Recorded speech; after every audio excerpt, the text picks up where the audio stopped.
Alors je me suis aperçu que le mot ascendant avait plusieurs sens qui se recoupaient, puisque l'ascendant, c'est à la fois en astrologie le facteur qui monte à la naissance, mais c'est aussi, dans la langue française, à la fois les gens qui sont avant, les ascendants, mais aussi encore, et surtout, les gens qui ont de l'ascendant.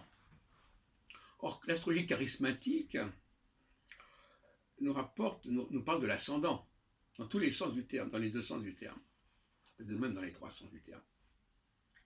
L'ascendant, c'est d'ailleurs ceux qui sont avant, l'ascendant, ceux qui exercent un pouvoir, et l'ascendant au niveau purement de la technique astrologique et astronomique. C'est pour ça que j'ai proposé de renoncer à l'expression astrologie charismatique en faveur de l'astrologie ascendantale. À ne pas confondre avec l'astrologie transcendantale, évidemment, qui existe d'ailleurs en Angleterre. Donc l'astrologie ascendantale, ça permet à la fois de parler de l'ascendant que les gens ont. Les Saturniens ont un ascendant sur les Jupitériens sur les Martiens, en proportion de la vitesse de leur révolution, ou plutôt la lenteur de leur révolution. Plus un cycle est long et lent, plus il couvre un champ plus large et il englobe un maximum de choses. Plus un cycle est court, plus il est restreint dans sa perception des choses. C'est pour ça d'ailleurs que je fais la critique à Barbeau concernant Jupiter et Saturne. Il est évident que Saturne est plus ouvert, plus englobant que Jupiter, puisque la planète Saturne est 2,5 fois plus lente que Jupiter. Donc, astrologie ascendantale, qui signifie à la fois que le signe ascendant, pas forcément le degré ascendant, mais plus globalement le signe ascendant, que tout le monde connaît, que le décan de l'ascendant, pour pouvoir mieux cibler les aspects, parce que si on a une planète si on a un ascendant au début d'un signe, il vaut mieux calculer au niveau des aspects des planètes qui seront au début d'un autre signe. Donc c'est plus précis. Mais la notion d'ascendant est une notion qui est bien connue dans le paysage astrologique depuis plus de 60 ans, avec notamment les petits livrets du seuil sur le zodiaque, où les gens maintenant disent quel est votre signe solaire et votre ascendant. Et finalement, il apparaît que le signe ascendant est plus important que le signe solaire. Que c'est ce qu'il faut retenir en fait.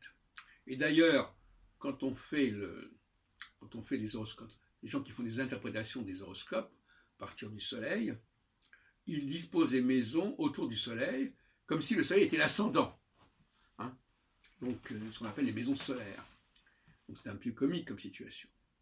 D'autre part, il semble que dans certains cas, il y a des traditions où quand les gens parlaient de leur signe astrologique, ils parlaient plutôt du signe ascendant que du signe solaire. Donc, le signe solaire n'est pas une référence très très intéressante à mon avis.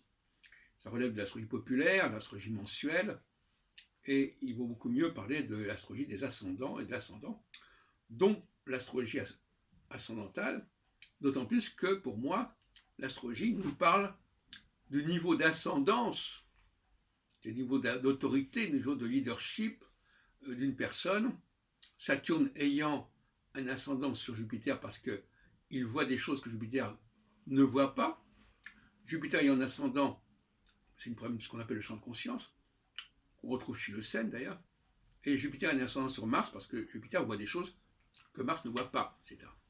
Donc, astrologie ascendantale, en anglais on dirait ascendantal astrology, et je crois que c'est préférable à l'astrologie charismatique parce que justement, il y a à la fois l'aspect technique de l'ascendant qu'il faut calculer et par rapport auquel il faut situer les planètes qui dominent la personne, la planète qui domine la personne, qu'elle soit saturnienne, jupitérienne ou martienne. Il n'y a jamais deux planètes, on est toujours dans le système de Gauquelin, rappelons-le, travaille sur ces trois planètes, Saturne, Jupiter, Mars, au niveau de la statistique.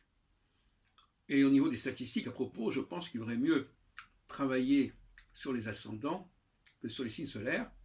C'est ce qu'avait compris il y a 100 ans Paul Chouinard, qui attaché une très grande importance à sa façon aux ascendants des signes d'air, parce qu'il pensait que c'était les personnages les plus prestigieux, les plus supérieurs, qui auraient eu un ascendant en signe d'air. Bon, le problème n'est pas là. Vous savez, moi, je fais la part entre l'intuition, on a une piste.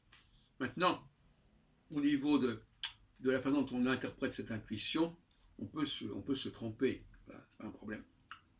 Les précurseurs, ce sont ça. Les précurseurs sont des gens qui ont une intuition. Après, ils l'appliquent de manière plus ou moins fantaisiste, mais l'intuition reste valable à condition de la reprendre sur un autre plan. Donc bienvenue à l'astrologie ascendantale et au revoir à l'astrologie charismatique.